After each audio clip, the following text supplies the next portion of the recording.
I'm a street fighter. If you put me in a corner, I'll fight you. I said to you, I felt Charlie Kirk getting killed is actually a bigger moment, a more seismic moment in history than Martin Luther King getting killed. The most controversial footballer of all time, Joey Barton. Let's talk about some of the controversial stuff he's done over the years, and now he's got a podcast where he's constantly airing out his opinions on various issues, from calling out the sidemen to making comments about female pundits / football in general. Proper women have no interest in playing football. It's only fucking manheads who play football. Now then, manhead. That's all it is. It's tomboy. All the way back in December 2004, Joey Barton stubbed a lit cigar into teammate Jamie Tandy's eye at Manchester City's Christmas party, later mocking it online as banter, and was fined 6 weeks' wages, $60,000. And Tandy sued and won for £65,000, condemned as bullying, and he had to issue a reluctant apology. So, for some bizarre reason unknown to me to this day, I thought it'd be a fantastic idea as a payback to him to stump the cigar out on the back of his head. Alright? That was me logic. Makes no sense now, but at the time, a burn for a burn, he's getting this on the back of his head. As I've gone like that to stick it on the back of his head, he's naturally felt me coming and turned towards me, and it's managed to graze his eyelid. But this guy was actually involved in various violent situations. On May 2007, Barton assaulted his own teammate during a training session. The elbow was hit several times and left unconscious and hospitalised with head injuries, including a suspected detached retina. He ends up leaving a tackle on me that was unnecessary. So my response to that is it basically goes back to 1-1. He wasn't happy with that and took it to 2-1. So it ends up verbal and we're arguing. And he's walking off the pitch and I think I was saying, well, you shit. I just kept saying, he was saying something in French, obviously not, speak it fluently like I do now. He's kind of walking off in front of me and he's chuntering and I'm just keep saying, mate, you're the shit. After maybe 4 or 5 of them, he snapped and runs towards me. And as he gets within, say, a metre of me, I just see his hand come back. So for me, I'm like, okay, he's not coming to tickle me. I know I'm going to get clipped, but I've already unloaded. My jab's already gone. I'm out to get my jab off, boom, and the jab hits him right on the button. Cross is coming straight after it, and that was the end of him. I'm now on top of him, and where I'm from, the fight's not over until people stop you and say, that's it, he's done, it's over. So obviously I've stayed on top of him until I was pulled off. Lads say it was a couple of punches, but at that point, Usman's no longer of this realm. No remorse. Do it again tomorrow. I went to the newspapers and put sellotape on his eye, tried to get me nicked. On the 16th of May, Barton was arrested and questioned by Greater Manchester Police and was later charged with assault. Many years later, Joey Barton actually offered this teammate of his a charity boxing match if he wanted his revenge. In May 2008, Joey Barton was convicted of an assault and an affray after a Liverpool brawl, punching a man 20 times and threatening another. Posted online and sentenced to 6 months in prison, he lost sponsorship and anti-violence groups had outraged against him. It's a humbling experience. I mean, I went from being on an awful lot of money at Newcastle to being on £7.50 in prison, and the reality check of that, and the reality check of, no one really cares about who you are or what you are. You judged on your merits as a human being. And I think when I initially went in, obviously you can imagine everyone being fascinated because they were reading for days in the paper I was going in. So the novelty sort of everyone coming up and being quite friendly, or some people being not so friendly. It wasn't the first ever situation his name was dragged into. A year before he went to prison, he was arrested on suspicion of assault and criminal damage after an altercation with a Liverpool taxi driver involving threats and property damage. He got cleared in May 2008 for that one when his cousin Joshua Wilson admitted the responsibility and he had no conviction. Barton described that one as a misunderstanding, but like I said, ended up going to prison in 2008 anyway for that other situation, punching that man 20 times, throwing a glass at another man and threatening to bottle a third. It was a tear up and a half. And it definitely was a crazy moment in football. Joey Barton coming off the bench to go up against Arsenal after being released from prison. Having attacked Ousmane Darboe when he was a Manchester City player, 74 days in strange ways over the summer, and he can expect that kind of ovation everywhere he goes. And now it all starts with these opinions. So in 2010, he directed slurs at Fernando Torres during the Newcastle versus Liverpool match. Along with the gestures, he was accused of making homophobic slurs around this time as well. FA charged with him improper contact and he got a 3-match ban. LGBTQ groups like Stonewall condemned it as hate speech. Then he's another footballer that's tapped into this whole gambling situation. So he placed 1,260 bets on football matches, including ones he played on, violating FA rules. He was fined £30,000 and got an 18-month ban from football, which he later successfully appealed because he wasn't even making profit gambling, and often he was performing worse on the matches that he was playing. And that's the thing that I think that confuses people, is they're going, well, why would you bet £100 on that? What? For me, the fix wasn't the amount of money or the win. With some gamblers, that is the case. You know, it's they have £100, they need £200 to get the same kick, 500, 1,000. So yours, and things just kept happening. He compared Bristol Rovers' poor form to the Holocaust, tweeting, "We are in a 1939 to 45 period. The FA investigated after a half apology. Jewish groups condemned it as anti-Semitic insensitivity." This guy's offended all different types of people. After his football career, he's began to speak out a lot on social media and eventually got a podcast where he has these crazy opinions on things. He tweeted that female pundit were ruining men's football. ITV called the comments shameful and misogynistic. Gary Neville and Rishi Sunak criticised them, and Ofcom received thousands of complaints. Clearly the women's game, when the war's finished in 1918 and the women are still wanting to play footy, you know, the church and the FA have been very draconian there. It looks like I've shut it down in 1921. That didn't stop them. They formed their own football association in 1922, and then other football associations started all around the world. So in 1922, Dick Care Ladies and the woman we were on about, I don't know her name, right? They went on a successful tour of America. Okay? Define success. So American collegiate system, women's football's big, same way it is in Scandinavia. But the women make out in this country that it's not big because they were stopped from playing it. Right? Yeah. Which they've got an argument clearly because the Football Association have stopped that. Yeah. But obviously that will have been based on the Church of England and the, you know, the family hierarchy and the structure, or the way they seen the family back in the day and a woman's role within that society. And also probably because it was fucking slow shit and the men played it better. He actually compared Aluku and Ward to serial killers. Fred and Rose West accused female pundits of sleeping with players. He called diversity in football mad. I think women's football clubs, it's going to be controversial, but I think they are predominantly kind of like hockey teams. They're like lesbian based. It's like a Lesbos area, honestly. And I was speaking last week, we had 9 on our course. It was strange that there's a team, a Premier League team, I'm told, where there's 8 couples in the changing room. Right? So imagine you're a manager and you want to pick a team and you leave someone's partner out. Like, just think of the nuances with that. Also, the big thing was, I think it was only last week, can you Google this for me? There was a Premier League women's manager who's a male who was sacked because he's having a relationship with one of his players. Similar thing happened, I think, with the England women's manager, didn't he, at a previous club. So I wouldn't.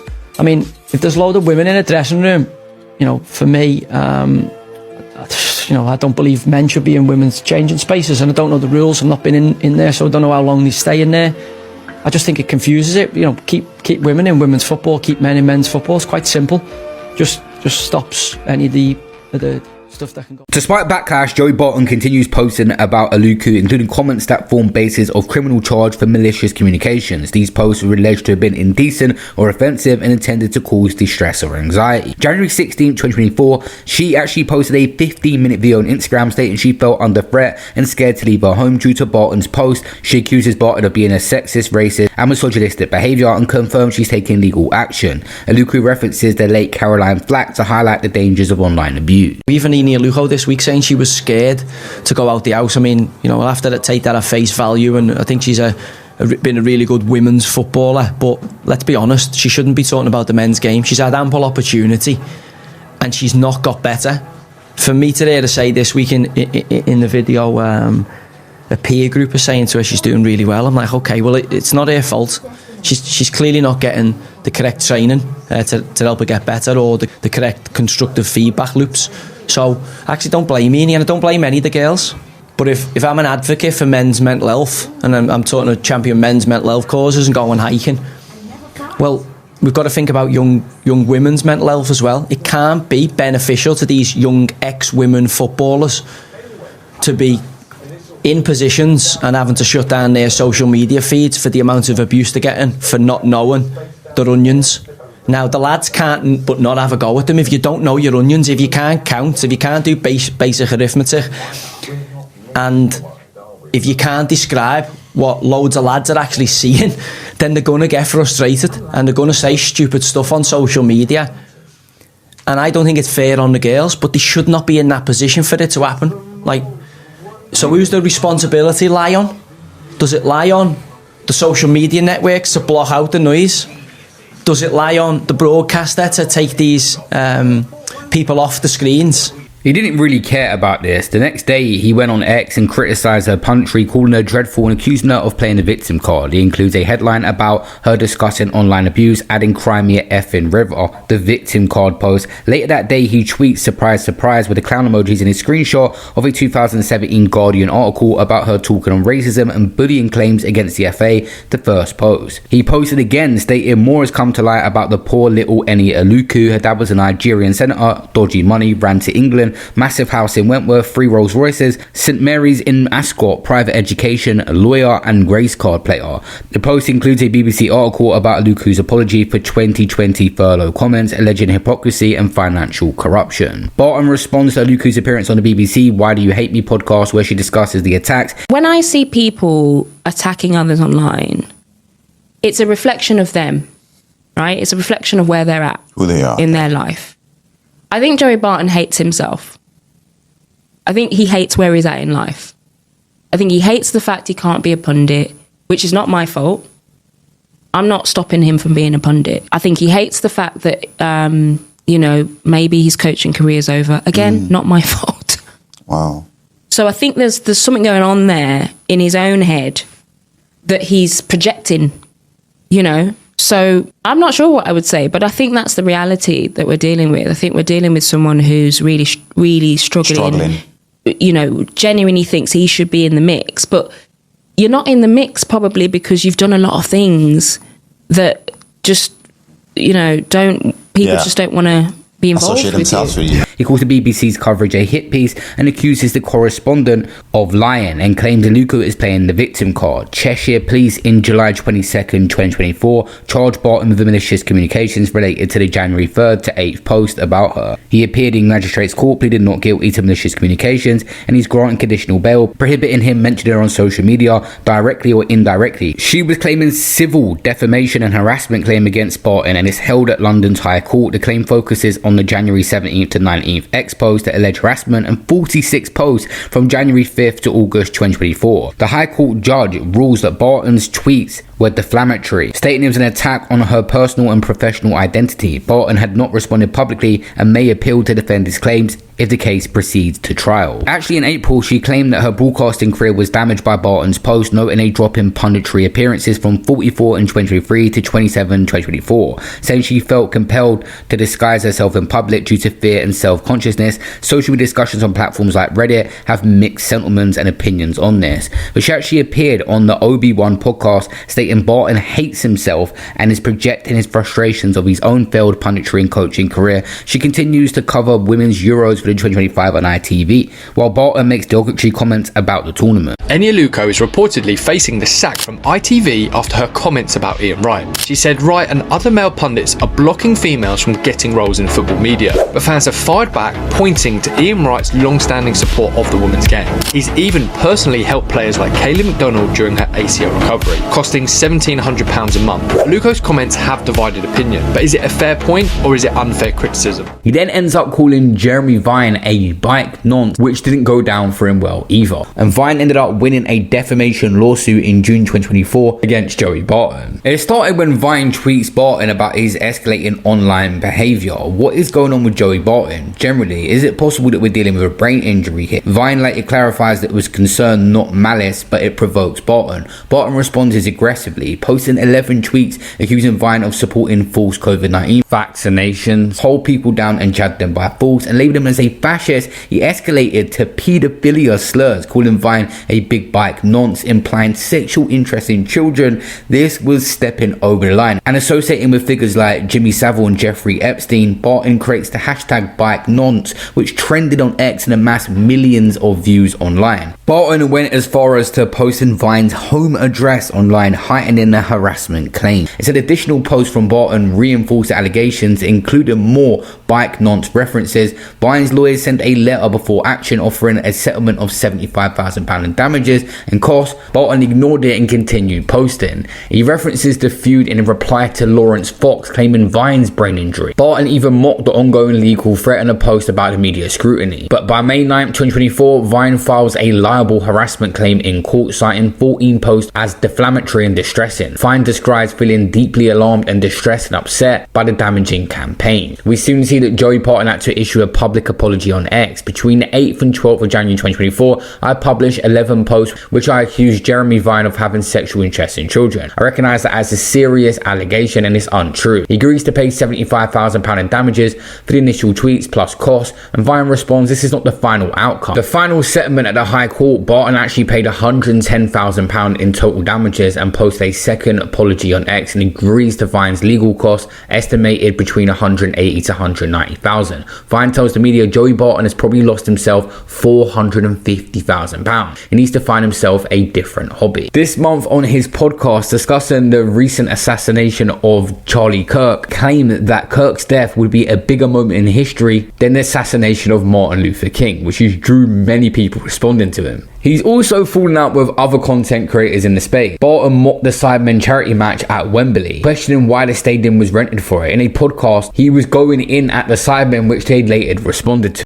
This I Show Speed fella walks around barking like a dog. He got kicked off for barking in a baby's face. Like, he's not well. Yeah, DB section. But also, when you look at them and looking at the keeper for both keepers, right?